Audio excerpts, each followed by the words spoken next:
Morning all, and welcome to Shield Safety's June webinar. What we're doing is we're just waiting because, as always, the numbers are going up on the participants, so we'll give people a minute or so to grab their coffee, grab their biscuits, and join us for this session today. So we're talking about ready for revenue, and in particular how we can engage, retain, train, enthuse the young workforce. There we go, the participants are slowly going up. As ever, we have Terry and Millie up in Manchester, so they're going to be monitoring the questions and the question section. So if you have any questions for our panelists, please drop them in there. If we run out of time, as often the case, we get carried away, we get excited. What we'll do is we've got your names there in the question and answers, and we will contact you directly if we're able to support. For those that have joined us in previous webinars, I'm always really proud about the talent and the insight that are attracted and join us to present on these. And today is no different. Back in March this year, I was lucky enough to share the stage with both Cassie and Jeremy at the Hotel and Catering and Restaurant Show, I think it was, up at Excel in London, and we did a session there on employing young people.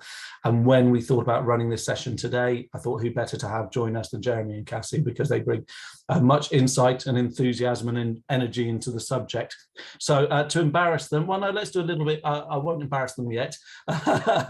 Let's just look at where we are as the hospitality catering industry. We know back in March 2020, it was in crisis. I think it's fair to say there was 180,000 vacancies, and we went into the summer of 2022 with many businesses understaffed, and we know the impact that had. The good news is it's slightly better now. I think the latest ONS figures are around 132,000, but that's vacancies 48% higher than what they were going into COVID. So going into summer, going into that peak trading time, we still know that there's a skill shortage there out in the hospitality industry. And what we also know is young people have a role to play in this. We have to think differently. We have to look at how we can attract, retain, and train these people into hospitality, be it for a short period or skills for life, careers for life. So that's what we're going to talk about today. We're going to start with Jeremy. Jeremy is the third generation publican. I believe, Jeremy, when we met up in London, you said it's in your blood. So you'll talk about that experience. Jeremy is the trade director for licensing at HIIT Training. HIIT, I believe, have trained over 100,000 people in apprenticeships since they were created in 2006, and that's in over 22,000 workplaces up and down the country. So we're very lucky to have Jeremy with us today. I also know that Jeremy is a judge on the illustrious NEETers. So those that have been lucky enough to beat the training awards and maybe won one, Jeremy there is a judge there. I also believe you're a fellow of the Institute of Hospitality and a non-exec director at the BIIAB. So we're very pleased to have Jeremy with us today. Cassie has been in the trade for over 25 years, currently the owner at the Gate Hangs Well up in Leicestershire. And if you see it, I see the post coming on LinkedIn, Cassie, it must be the entrepreneurial spirit is truly with you, because there is always, it's a dog show, it's a summer fete, I just wish, quite frankly, you were my local, but it's a little way to travel from Dorset. So Cassie is a BII ambassador. She is a judge of the Licensee of the Year Award. She was the founder of the Scoff Festival, also the founder and director of Bring Your Paint, one of the largest street festivals in the UK, and also multi-award winning, not least the Niche Businesswoman of the Year Award, and generally an all-round good egg, I think it's fair to say. So I'm really pleased to be able to share this webinar with Cassie and Jeremy. So what I'll do is the numbers are slowly creeping up. I'm going to fly the slides, but now I will, and I've failed in my first duty because there was a slide with our pictures on. So look at that. So the one thing I bring to this part of the session, I've failed already. But what I'll do now is I'm going to hand over to Jeremy from HIIT Training.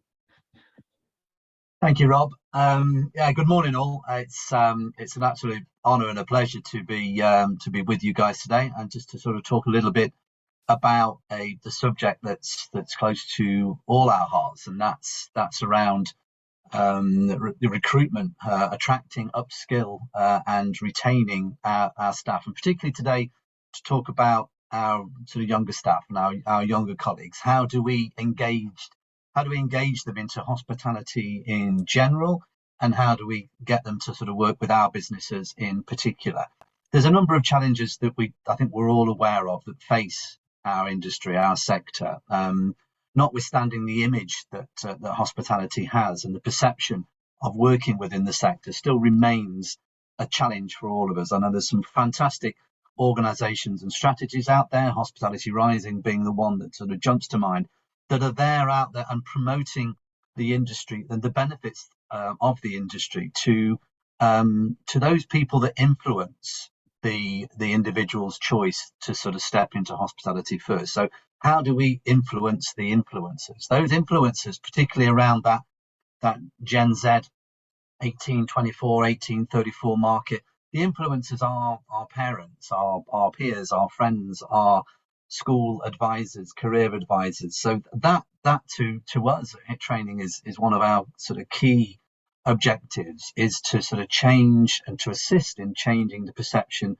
of the sector to one of a vibrant, flexible, sort of salary, sort of benefits, well-being. We talk about fun. I mean, Rob's just afforded Cassie a fantastic, sort of introduction there. And if there's any example of how you can make work fun, just look at the gate hangs well. But the challenges, nevertheless, are there. So sector image and perception, work-life balance, or as I was sort of best informed, it needed to be described as life-work balance. Get them in the right order, Jeremy, I was told, and that's dead right. And how do we encourage people, and how do we assure them that when working in our business, in our industry, in our sector, that they do enjoy flexibilities and are able to sort of balance life work? Of that, there was the number of reports that I read on a regular basis, as you would imagine I do, working in education. And in 2020, those interviewed, I think there was a survey across about 1,000 people working, younger people working in the hospitality sector. 27% in 2020 suggested that they enjoyed life-work balance in the sector. In 2023, that percent now stands at 51%. So the industry has been sort of taking that on board and is making significant progressional steps in order to ensure that life-work balance. Progression and opportunities is one. If we talk about the sort of Gen Z demographic in particular, and we know these guys are marked by internet. They have been born into that internet world. They expect everything. They are masters of technology, one would suggest. They want everything immediately. That's the world in which they live, whether it's sort of retail orders, whether it's online shopping, whether it's tickets to events. They expect everything immediate and expect to have access to that quickly. They are, however, multitaskers, and that's a very interesting sort of dynamic of this cohort, because multitaskers, particularly in sort of SME hospitality businesses now, what we are experiencing, witnessing is the necessity to upskill, reskill, and multi-skill our team. In the shortfall of recruitment that I think we're all, I was going to say enjoying them, but the shortfall of recruitment that we have, how do we ensure that the people we do retain and attract are able to sort of cover all elements of the business? I'm hearing stories on a daily basis where we have staff and colleagues working in the kitchens that are skilled to work front of house and on floor, and likewise, to flip that around, where we have sort of bartenders and waiting staff who are able to step into the kitchen when the sort of necessity arises. And I think that's a key. It's a key issue and a key understanding, and certainly one that we are addressing in the world of education and training, to make sure that we are multi-skilling and multitasking these individuals. Gen Zs, their attention span is suggested to be quite limited. However, they are very independent and demanding individuals. Now, I can see those of us sort of around there that, I mean, my children aren't within that sort of age group anymore, but I can remember when they were 18 to 24, that rings a large bell as far as I'm concerned. barriers to recruitment, sort of rural locations and destination venues. We can talk about transport, we can talk about remuneration, training development, and image. So there's all those reasons that we all know all too well. So how do we engage interest, and how do we attract these people to our businesses? Well, the big message at the moment is around flexibility. It's about flexibility of role. It's about adaptability and being able to look at those rotas, those rosters, and to be flexible with hours. I mean, working patterns as well. Some of the great and the good are really looking at those and affording individuals the chance to sort of change weekend working hours with midweek, all hours of the day. Businesses now, and I refer again to Cassie, it's not just about opening your doors at 10:30 in the morning now and expecting customers to come in and leave happy at sort of 11:30 at night. We've got to be maximizing our venues and our operations. And then we see breakfast clubs, we see luncheon clubs, we see those individuals working from home now, taking laptops into sort of pubs and bars and restaurants on a daily basis. So the businesses are becoming far more than just the service of drink and food. They are centres of entertainment. They are experiential locations. We offer far more, and we need to ensure that our staff and our colleagues and individuals working within our businesses are able to adapt to those different customer experiences and the different customer demographics as well. Speaking from the world of sort of education, you would not be surprised to suggest that one of those key drivers that we encourage is around development, individual development. Gen Zs are no different. In fact, they are far more demanding, and they look not necessarily long term for career opportunities, but they look for immediate support and personal development. And as such, training and development, in my view, takes place in every single operation. I think every single manager, assistant manager, supervisor is a trainer in their own right. How structured and coordinated that is differs from venue to venue. And that's where an organisation like us might sort of step in and help structure that and offer that external third party sort of training solution. But we need to keep all our teams on board. We need to be listening to them. We need to sort of engage them. I mean, regular team meetings, internal survey, WhatsApp chats. There's all sorts of social platforms of which those Gen Z guys will absolutely love, where we keep in communication with all our colleagues and all our teams, with our staff. How do we get their views? How do we ascertain their views and feelings of their working patterns? How do we listen to them? But then again, how do we apply business changes to sort of impact and to ensure that we have listened and we are implementing new ideas and new working patterns? So training and development to me is a key and sort of fundamental element of upskilling and retaining staff.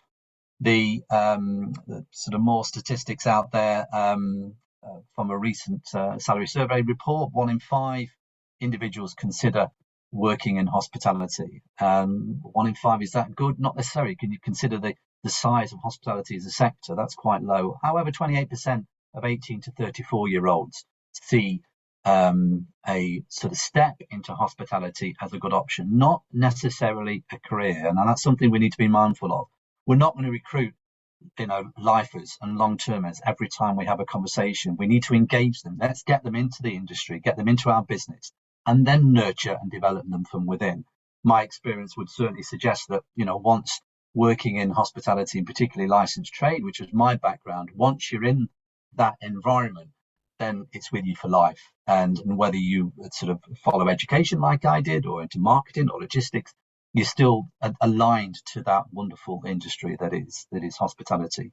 2 in 5 adults, influencers, are pleased if a family member joins hospitality. Now, I was quite surprised at that, because I'm often faced with a lot of objection from those influencers and a lot of sort of misunderstanding as to the career progressions that individuals can have when sort of working with us. However, that's quite encouraging, because I think there are many examples now, and we deliberately and unashamedly use case studies and examples of individuals that have entered an industry that they hadn't really thought about. They have thrived in that social, fun environment. They have been extremely sort of popular with customers and have progressed really well. They've applied themselves to personal learning and development. And those examples, have enjoyed significant progression within the industry very quickly. I can't think of any other sector that promotes its people better and quicker than hospitality. And if you do sort of show that level of commitment in industry, then before too long, it's not surprising that you can be assistant manager, and even be looking for your own premises at a very, very young age. So it's an opportunity, and it's an industry that rewards people that are committed to the sector. I can't think of anything more vibrant and fun than working in this industry. Why people stay in the sector, another survey that we've recently sort of worked with, suggests that 74% of individuals sort of questioned say they stay with that particular employer because they enjoy working with great people. It's a people industry, it's a people industry that is reliant on personality, on attitude, on ability to listen, ability to adapt when talking with different sort of age ranges of customers and guests. 58% of those interviewed suggested that they stay in their business because they enjoyed career growth and development and learning and development opportunities. So they were supported with training and development. Now, that training and development doesn't always have to be certificated, doesn't always have to be a formal qualification. It's just about progressing them, imparting knowledge and skills on these individuals that they absolutely sort of soak up and then apply back into your business. And by the application of skill and knowledge back into your business has a positive business impact on productivity and ultimate profitability.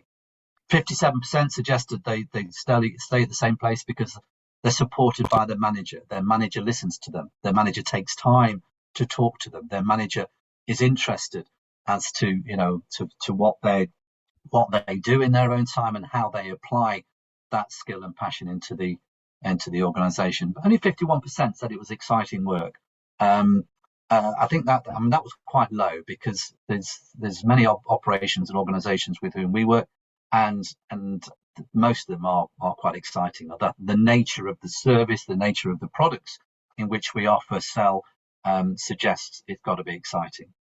Interesting. Yesterday, I was sort of privileged enough to attend the CAM Media Low and No conference in London, and there was talk, and there was a strong correlation between the 18 to 24 demographic and their enjoyment, should we say, of alcohol. Is quite obviously it's from years gone by, the 18-24, the lowest consumers of alcohol now, leaning towards experiential evenings as well as low and no alcohol offers and options.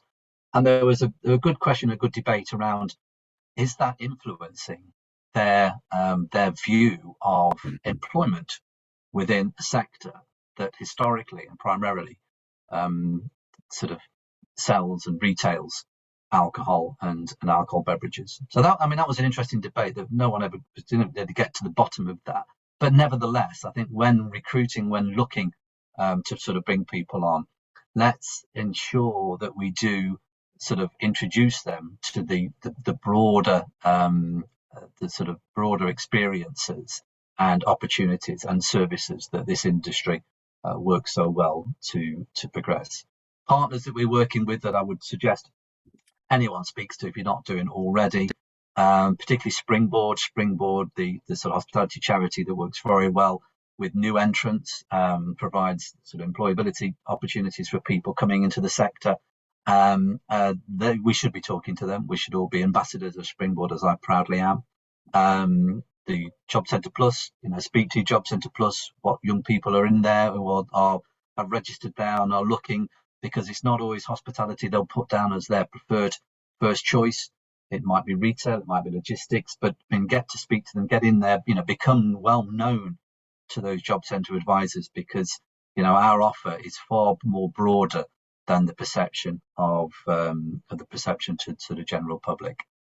And then, as I would always suggest, those individuals that show any element of sort of commitment, when they are sort of aspirational to sort of progress themselves within this sector, that are keen, that are loyal to your business, then look to further development. And we support hundreds and thousands of apprentices across the country, working very closely with employers. It's a tripart arrangement, without the employer's involvement, and it's a significant involvement. Without the employer's involvement, the sort of commitment and the motivation from the apprentice themselves and our support, then those programs are destined not to work as good as they do in some organisations where that is ever present. I think I could talk for hours, Cassie, Rob, couldn't we? We could talk for hours about this. I mean, we've got some huge and wonderful examples of what works well. Basically, in summary, if I was to sort of mop it all up, and I don't know how long I've had, probably more than 10 minutes, no doubt, it's not uncommon, but to sort of mop it up is promote flexibility, attract people to your business by being good at what you do. Get all your experiences out there on social media, because they'll be checking your social media before they check the advert. Be ever present, be vibrant, be lively, be engaging, be accommodating, and ensure that when you do talk to these young individuals and their parents, guardians, friends, that you express how enjoyable and how satisfying an industry it is.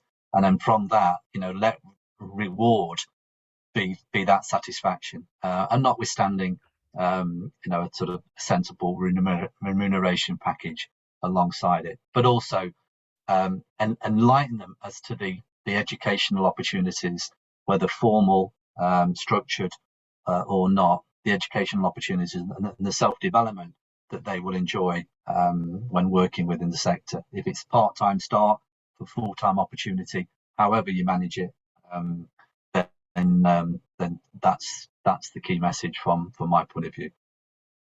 Do you want me to keep going, Rob, or is that enough of you? No, Joe. What I've done, Jeremy, is I've just, again, completely failed on my ability to move slides on. What I've done is I've just put your slide up there about if people want to contact you, talk about apprenticeships. I'm also aware a lot of people watch this back on videos and downloads. So if you want to get further details, but there they are on Jeremy's slide. So that was fantastic, and I was one of those lifers. I'll talk about it in my session, how I joined hospitality in 13, completely illegal, by the way. I look back on it now, but yeah, absolutely, those experiences from working in the kitchens, being around hospitality, and all these years later still to be aligned to that sector, that industry. So Jeremy, fantastic, as I expected it to be. What I'll do now is I'm going to hand over to Cassie, who's going to talk about her experience that was born out of necessity. I know we've chatted about this, but has now become a key strategy for your business there. So Cassie, what I'm going to do now is I am going to actually move the slide on. Look at that. And then I can relax this new session. So over to Cassie. That's all right. I just want to actually just start by just sort of echoing some of that, actually, because I think it is really key to all of this to remember that those of us that are in the industry, and everyone I meet at my end of it, we all got inspired by the industry and passionate about the industry at a very young age. And it was quite often everyone's got a story of their first job in the industry and why therefore they are now still in it 25, 30 years later. So I think that that's quite, I think that, to bear that in mind also with all of this, that, some of our responsibility as other than just running our own business is also to be inspiring the next generation. But just a little bit about my story. So I opened my first place when I was actually in my very early 20s, so a young person myself. So everyone I employed was in that age bracket, everyone was always young. And then I've run restaurants and city centre bars, and in particular when you're in city centre, it was a lot of students we were employing. So we've always employed under 24s really as part of our mix, so I was quite used to that. But I was also very used to over the years, always having a stack of CVs that came through the door, and people would be handing them to us, and we'd always have a pile of people to go through whenever we had a job vacancy, or we'd have a job vacancy and someone would walk through the door that day and say, can I have a job? And you say, yeah, great, come along, let's give you a trial. So I'd never really found recruitment very difficult, at least not from a front of house point of view. Obviously over the years, kitchen recruitment has become much more challenging, but you know, that's sort of well documented and not unexpected because of this skilled element in that. But it was when was it, sort of October 2020, so last year, and all of a sudden I just by how these things happen, we had quite a few vacancies all come up at once, and for the first time ever we were putting out adverts with great expense. We were sending out social media, you know, call outs, and we knew we were getting good reach on all of that. We knew, for example, I had a Facebook advert that went out that had over 4,000 people see it, but we weren't getting a single applicant.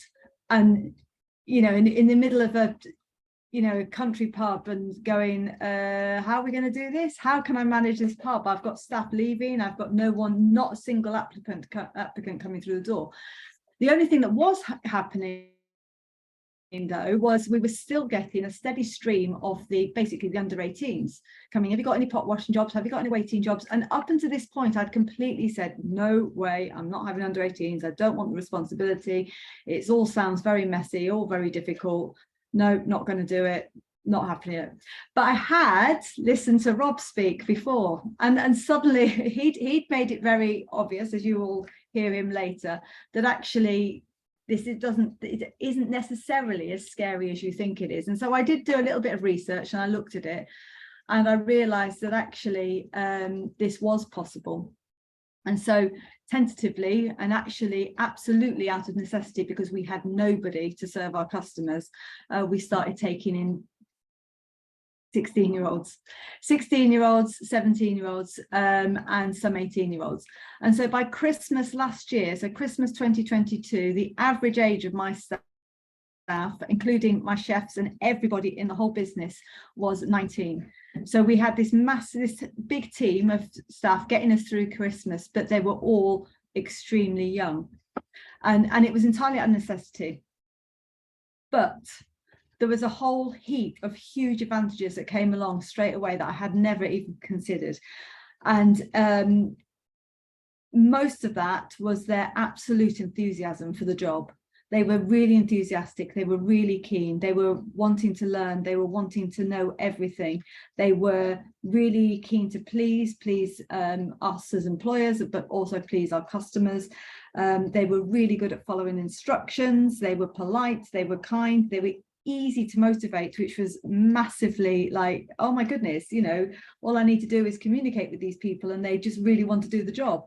It was absolutely wonderful, and they formed a really, really tight team, and we now continue to operate with that really tight team. And obviously people come and go, and we are adding in more seniority as we can, but the pressure's been taken off in that now they are learning their jobs quickly, they are progressing quickly. And we have this lovely caring, nurturing environment where they all teach each other as well, so they're all sharing knowledge, and it is absolutely wonderful place to be.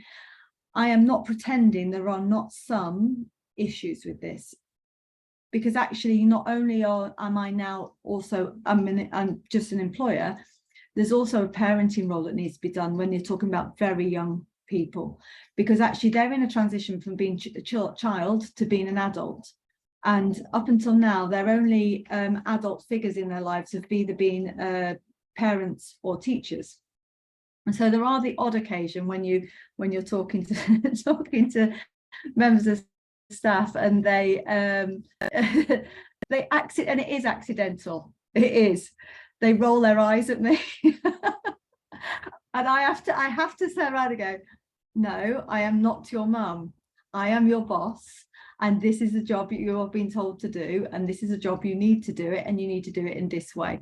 But I think actually remembering that they're in a transition from being a child to an adult, and part of my role is to help them learn what that means, and what that means to me is that the difference between being child and adult is actually their ability to take responsibility for themselves and responsibility for what they need to be doing. And I think that is sometimes a challenge, and it definitely requires a lot more patience than you would necessarily give another member of staff. But it is massively rewarding, where you can see very, very quickly how their confidence grows and how they start taking responsibility for things. In terms of the scariness of all of this, and Rob will obviously go through it more clearly, but really, from my point of view, we need to be more careful about our risk assessments. But I say more careful, actually, risk assessments need to be done carefully anyway. There is more thought around rotoring and break times. We are very careful about well-being. And we engage in a lot of appraisals and feedback, whether that is formal or informal, and a lot of communication. Although when you write that down, or when I say it out loud, actually really all you're talking about is best practice in any case. So actually there's nothing new or nothing different in there. It's just having a little bit more thought involved in it. But yeah, there's a huge amount of lovely positives and wonderful things that are gained from having such a young team. That it's they're very energetic. They fill in the gaps from our full-time, long-term team, our older staff. So we have our staff split now into seniors and juniors. Our seniors are our full-timers. They know the job, they know what they do. They're not necessarily old. Quite a lot of them are only 19, 20 themselves, but they're full-timers and they're committed to the full-time job. And then we have our juniors who do 1 or 2 shifts a week in those junior roles. But having that structure means that our seniors know everything and get everything done, and they delegate to the juniors, but the juniors are coming in with a huge amount of energy that are sort of making it all happen and keep everyone quite buoyant at all times. And in this industry, and particularly in a pub like mine, which is we're open 7 days a week, and at the weekends we have big events. And then so therefore Monday and Tuesday is tidying up after the big event, and Wednesday and Thursday are setting up for the big event. It can be quite relentless and quite exhausting. So having this young team that come in with enthusiasm and excitement about being engaged and involved in that is a really lovely thing. Just trying to see what else I've written here down to speak about, but I think that really covers it. I mean, I would definitely recommend people considering using young people as part of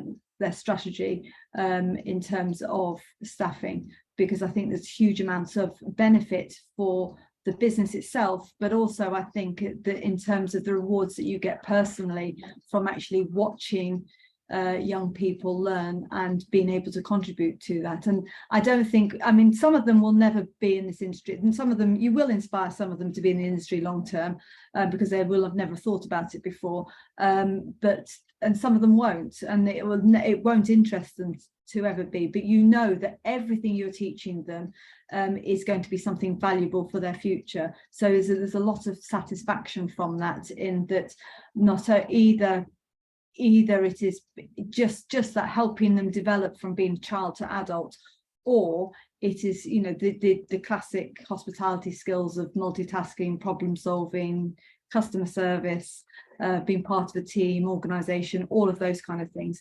There's such a lot to be gained from everyone's point of view, I think, in employing young people.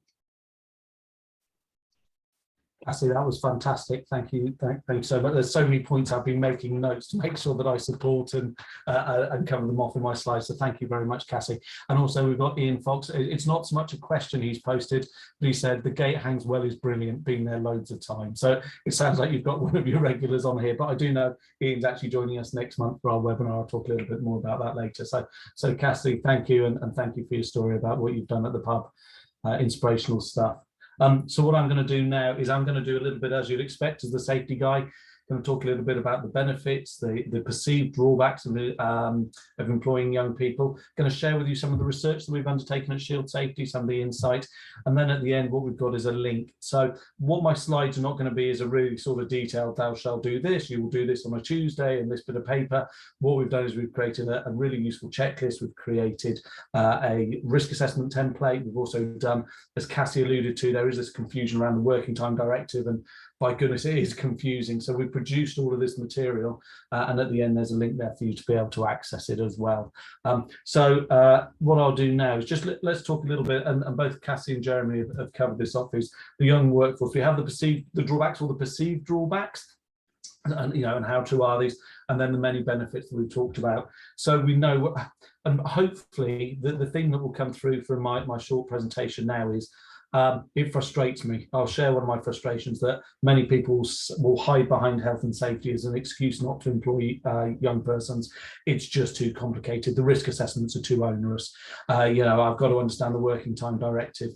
And often I hear it, and we will provide this information, we'll provide the support, we will take this concern away, but it's health and safety being used as an excuse. So please don't do that. Please don't hide behind health and safety, because we know that the benefits are so large for the individual, for the company.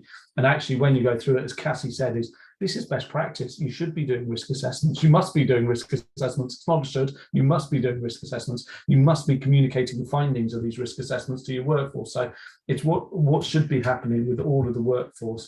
It's just making sure that you understand the nuances, the specifics about employing young people. So I say, first of all, there is the health and safety legislation. There is the local bylaws.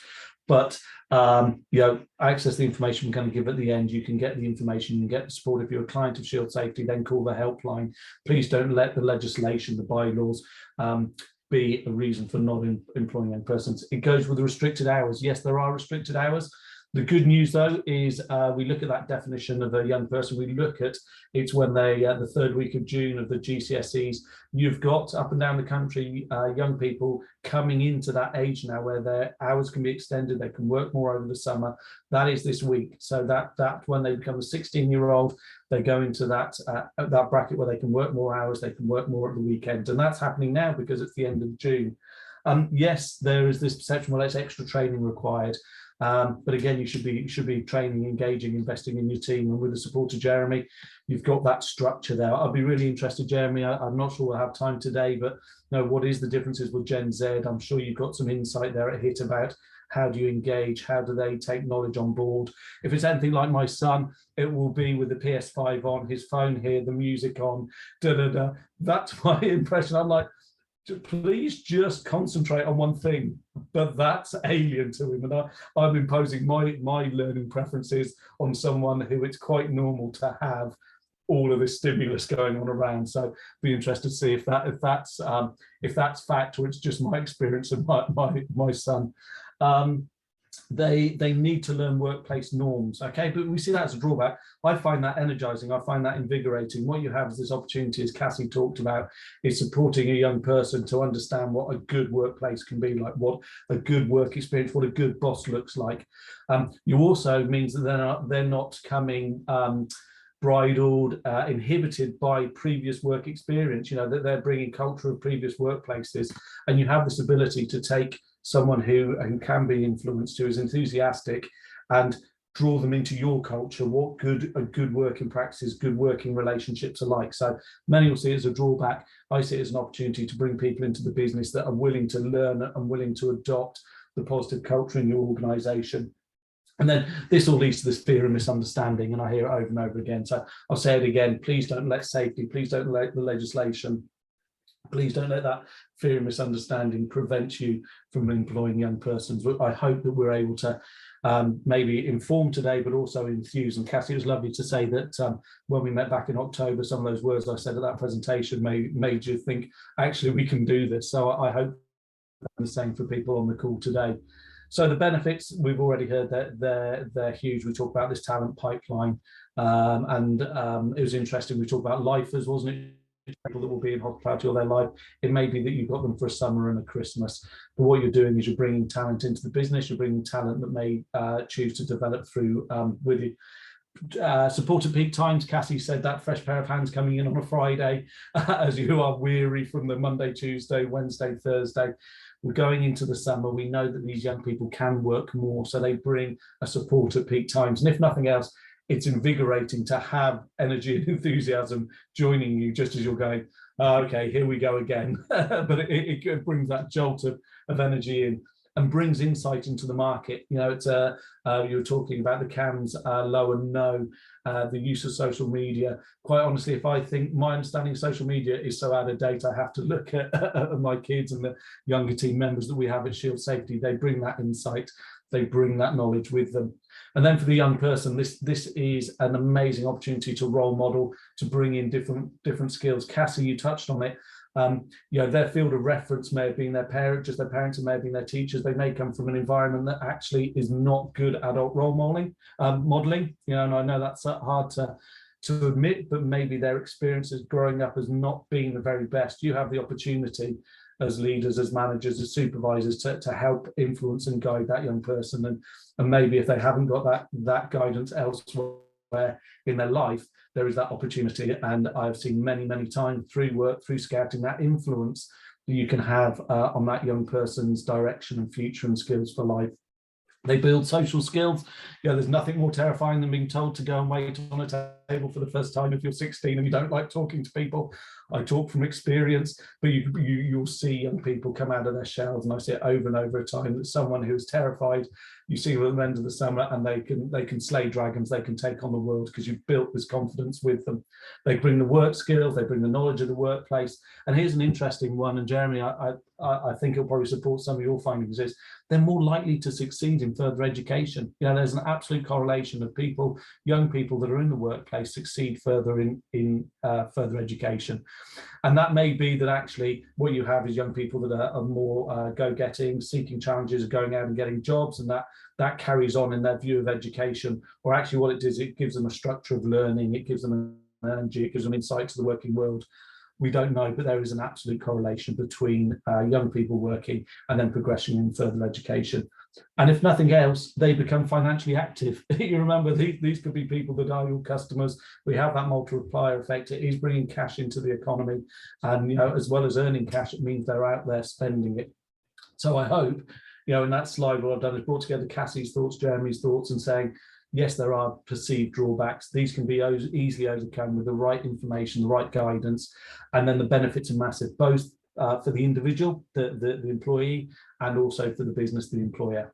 So there we go. So there's a sort of summary, the thumbs up, thumbs down. What I'll do with the last couple of minutes we've got is I'm going to share with you some findings of some research we've done at Shield Safety, and then just provide you that information on where you can access the risk assessments, where you can access the checklist, and also that guide to that the hideous working time directive, but hopefully we've demystified it and simplified it. So my next slide, as I share it, is not that one, is that one there. And we've got a graphic, not to scale. Thank you for the designers for pointing that out, because otherwise you wouldn't see the dots. And what we did, just to explain this, obviously we have our safety advice line at Shield Safety, and this is provided to hundreds of clients and what they can log accident, incident, near miss data. What that gives us is a huge pool of anonymized data. So what we have from that is we're able to look at the age of the individual, and then we can look at the nature of the accident and whether it was riddle or reportable. So riddle, remember, is that significant incident if they're off work, if they've been hospitalized, etc. So we took all of this data, I put the kettle on, I got a big packet of Crunch creams, and I thought, right, this is going to show me loads. I want to know about young persons. What are the accidents that's happening in the workplace? So we started with just over 13,000 accidents, incidents across all across the country. So then I filed it down. So, okay, so who were 18 and under? And we got down to 533. Now that's too much. You know, there was no way. I only had one packet of biscuits. There was no way that I was able to look at all 533. So then I narrowed it down to those 8 riddles. And I thought there was going to be more. And what this slide tells me is, do you know what? There's not a lot there to see. And in itself, for me, that's the most interesting thing. There's this perception that, you know, young people are going to come into your business, they're going to be a liability, they're going to be tripping over things, they're going to be sticking their hands in deep fat fryers, you know, you're going to be bringing them in. And what we're seeing is that's just not borne out in the figures. there is not a higher incident accident rate with young persons than the rest of the workforce. If you look at the riddle that we have, 4 burns, there's 2 trips, 4 slips, it's pretty much what we'd expect for hospitality. We know slips and trips are the largest cause of incidents, around 60% normally. We know that there are burns if they're working the hot plate, if they're going to be there, carrying dishes, they're going to be doing washing up. So what I hope to be able to show from this analysis was amazing insight, and this is where we need to spend the time. What it actually showed me is it's not borne out. Our fears about employing young people are not borne out in the accident statistics. So again, if there was ever another good reason, is with the right risk assessments, with the right training, with the right supervision, then these are really, really valuable team members that can be joining you. So that's the findings. What I'm going to do now is just share with you a QR. It works. I scanned it this morning. So if you scan this QR code, or if you go there to our blog, Get Ready for Revenue this summer, it's on LinkedIn. It's through our Shield Safety website. Please access that. As I say, that gives you the checklist. It gives you the risk assessment. It also gives you that guidance to the Working Time Directive. So please do access it. And bang on 11:15, I'm going to overrun by a minute, sorry. I'll put that down to my inability to change slides on time. We won't do any questions. If you have questions, please put them in the question and answer.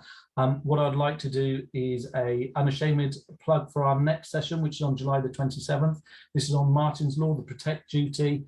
Obviously, it's a piece of legislation that's being talked about, but the industry, hospitality, retail is struggling to understand. We have some 2 great presenters joining us at the end of July to talk about Martin's Law, how to get ready for it as a business, what does it mean, what do we think it means, and what you should be doing now in preparation for it. So that's on July the 27th. And that just leaves me to thank Terry and Millie up in Manchester. Thank you for making this work, for hosting our webinar. And of course, thank you to Jeremy and Cassie for, as expected, your fantastic sessions, and again, it always gives me energy listening to both of you. So thank you for your time and insight. For those on the session watching it live, have a wonderful Thursday. Go safely. For those watching it on the recording, who knows what you'll be doing, because who knows when you're watching it. But we look forward to catching up with you in July. Go safely.